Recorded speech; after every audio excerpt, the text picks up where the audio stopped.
سلام خدمتتون مجدد. امیدوارم صدای من داشته باشید. فکر میکنم صدا باشه. اگه لطف کنین یه دوی بزنین که من متوجه. خیلی ممنون. من دو سه تا سوالی که مطرح شد یا نظری که مطرح شد رو سعی میکنم پاسخ بدم.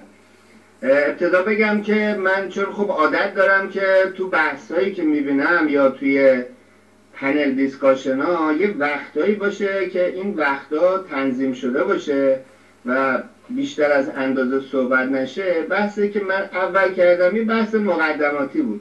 به معنی این نیستش که همه دنیا رو دوختم به هم دیگه و دیگه همه حقایق دنیا معلوم شد. حقیقت بنا به تعریف یه پروسه و یه روند بیپایان کشف و بازنگری به اون چی که آدم دیده. در نتیجه یه مسیر مثل رودخونه میمونه ولی تو دیالوگ ها و مناظره ها بهتر آدم وقت مردم رو در نظر بگیره، وقت خودش رو حتی ممکنه کوتاه کنه تا بحثا به نتیجه دقیق برسه. در نتیجه به خلاف صحبت دوست ما آقای بارگاه، علت این که من 10 دقیقه صحبت کردم این نبود که زمین و زمان رو با هم دیگه ببافم، چون طرفدارای رفرم در ایران به اصطلاح خیلی به اصطلاح مدعی هستند که مخالفان جمهوری اسلامی و سرنگونی طلبان جمهوری اسلامی اینا یه سری آدم خیلی ساده نگرن و اینا از زاویه‌ای نگاه میکنن و به مردم توضیح میدن که ظاهراً به اصطلاح اینا آدمای خیلی عمیقی هستند و مخالفای جمهوری اسلامی سرنگونی طلبا آدمای سطحی هستن، حرفشون خیلی سطحیه و این چیزا. در اینجا من میخواستم فقط این نکته رو بگم که علت این که سریع صحبت کردم به خاطر اینکه مقدمه خاستگاه فکری من روشن بشه برای عزیزان. دوم اینکه بعضی از دوستان سوال کردن که خب خاستگاه سیاسی من چیه. خب من حداقل تو اون محیط چپ شناخته شده هستم و مقالات هم هست در سایت روزنه، آزادی بیان، سایت انقلاب و دیگر سایت هایی که به اصطلاح ادبیات چپ توش هست. من هوادار جنبش کمونیسم کارگری هستم و خیلی هم افتخار میکنم که توی 30 سال گذشته تو حد توانم تو این جنبش کمونیستی فعال بودم و مواضع سیاسیم از اون جایگاه هست. نکته بعدی در مورد صحبتی که آقای بارگاه کردن که جنبش سبز همش حزب توده بوده، نه خیر، اصلا اینطوری نبود. تمام جنبش‌های انقلابی مجموعاً عبارت از جنبش خود به خودی مردم هست سر خواستاشون که میرسن به یه نقطه‌ای که دیگه نمیتونن حکومت رو تحمل کنن، میریزن تو خیابون. گرایش‌های سیاسی مختلف، چه طرفدار حکومت چه مخالف حکومت، سعی میکنن روی دوش اون جنبش‌ها سوار بشن. جریان‌های مثل حزب توده، سازمان اکثریت، جریان‌های داخل حکومت جمهوری اسلامی، هوادارهای موسوی کروبی، هوادارهای خط امام، اینا جریان‌هایی بودن که با کمک مدیا خارج کشور از جمله BBC و صدای آمریکا روزمره کردن که یه خط سیاسی رو به جنبش مردم ایران تحمیل کنن و اون خط سیاسی رو اسمشو گذاشتن جنبش سبز. اما جامعه ایران هم برای اینکه بتونه وارد صحنه بشه اتفاقا از همون پرچم استفاده کرد، ولی به شدت دیدگاه‌های متضادی زیر پرچم سبز تو جامعه ایران وجود داشت. از جمله تو وسط شهر تهران مرگ بر خامنه‌ای و مرگ بر جمهوری اسلامی رو بلند کرد صداشو، در حالی که هوادارهای خط سبز مثل گنجی، جریان‌های حزب توده و اکثریت و اینا مرتب هاش میکردن که به اصطلاح سرنگونی شعارش درست نیست، جمهوری اسلامی رو باید آروم آروم تغییر داد و غیره. در نتیجه وقتی من بحث جنبش سبز میکنم یه طیف بسیار گسترده‌ایه که خطوط سیاسی بالا میخواد جنبش انقلابی ایران رو محدود کنن به یه جنبش رفرمیستی و جنبش مردم ایران که سبز و قرمز و رنگ‌های دیگر رو نمیشناسه و دنبال تحولات رادیکاله. حداقل دیدگاه من اینه که مردم ایران خواستای ساده شونو مثل خواست آزادی بیان، خواست نداشتن زندان سیاسی، خواست نبودن سنگسار، اعدام، برابری زن و غیره و غیره رو نمیتونن تو این نظام بگیرن و همه جونش هم امتحان کردن. حالا دوستان اینجا با انواع اقسام توجیهات سعی میکنن که اینو مخشوش کنن این بحثو. خب ما اینجا هستیم و سعی میکنیم که این تلاش رو خنثی کنیم.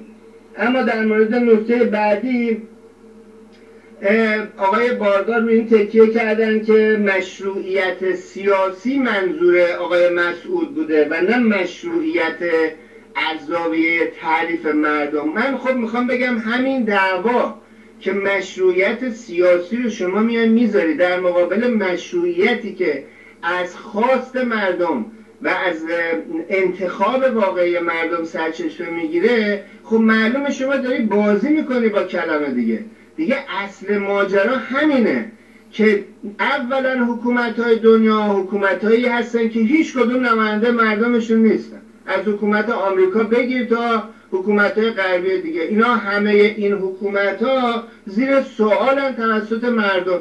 آدرس میخوان، آدرس جنبش‌های به اصطلاح تو اروپا و آمریکا که اومدن و آکیوپای موومنت رو ایجاد کردن و جنبش به اصطلاح 99% ها رو ایجاد کردن که همچنان هم ادامه داره، از آمریکا بگیر تا اروپا و حتی برسه به استرالیا. این جنبش ها نشون دهنده اینه که حکومت های غربی هم نماینده واقعی مردم نیستن. در نتیجه اگر شما پشت سنگر مشروعیت سیاسی می ایستی، در واقع میخوای بالاخره یه جوری این جمهوری اسلامی رو حقنه کنی به مردم ایران دیگه. این بازیه. و نکته بعدی، من در مورد سوالی کردنه که از عزیزان که من طرفدار چه خطی هستم. خب من عضو حزب کمونیست کارگر ایران هستم و خب خیلی هم افتخار میکنم، مدت هاست تو این حزب دارم کار میکنم، مینویسم و فعالیتم رو تو حد توانم میکنم و اینجا اومدم نظرات شخصی خودم رو مطرح میکنم. ممکنه بعضیش نظر رسمی حزب باشه، بعضیش نباشه. در مورد اتحاد چپ، من معتقدم که چپ جامعه ایران باید سعی کنه که کمپ خودش رو سازمان بده و نمونه این شروع این حرکت خوب این کنفرانس کلن بود که چند ماه پیش برگزار شد. 26 هفته سازمان سیاسی حزب سیاسی شرکت کردن. به نظر من باید رفت اونجا و یه وجوه مشترک رو روش پایه گذاشت. اول از اینکه جمهوری اسلامی تمام جناحاش باید بره و سرنگونی جمهوری اسلامی به دست مردم ایران و انقلاب ایران اتفاق بیفته.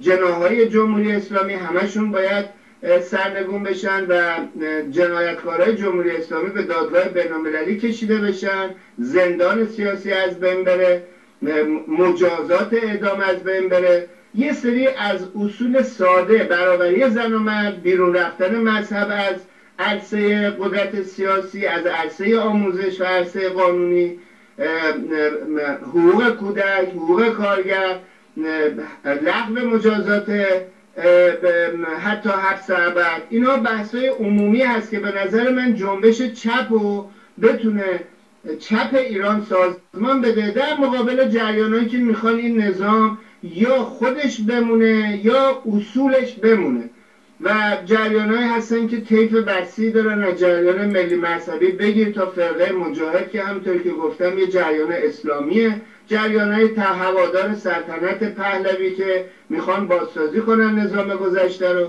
آقای دوست ما آقای بارگاه گفتن که من همه اینا رو کردم توی یه کاسه. واقعا اینا توی یه کاسه هستن. از یه زاویه که من مطرح میکنم اینا توی یه کاسه. اینا یا طرفدار بازسازی نظام اسلامی هستن مثل فرقه مجاهد، یا طرفدار نظامی هستن مشابه نظام جمهوری اسلامی که قبلا توسط انقلاب ایران سرنگون شده و اون نظام پهلوی با همه اشکالی که مدعی هستن که میخوان رفرمش بدن. به هر صورت این نکته مقدمه به اصطلاح بحث من بود. اگر که دوستان سوالی دارن میتونن مطرحش کنن، من تو بحث بعدی جواب میدم. من طرفدار اینم که بحثا کوتاهه و بعدش هم این که دوست گرداننده بحث تو هر باری به اندازه معادل تمام بقیه افراد وقت صحبت نداشته باشه و واقعا گردانندگی کنه. من اون چی که میبینم از آقای بارگاه بیشتر از یه گرداننده بحثه، مثل اینکه تمام آدمایی که حرف میزنن یه طرفن و ایشون هم در واقع طرف دیگه است که به نظر من یه مقداری از یه بحث واقعی چند جانبه دیالوگ مدرن فاصله داره. خیلی هم ممنون، بحثم تموم.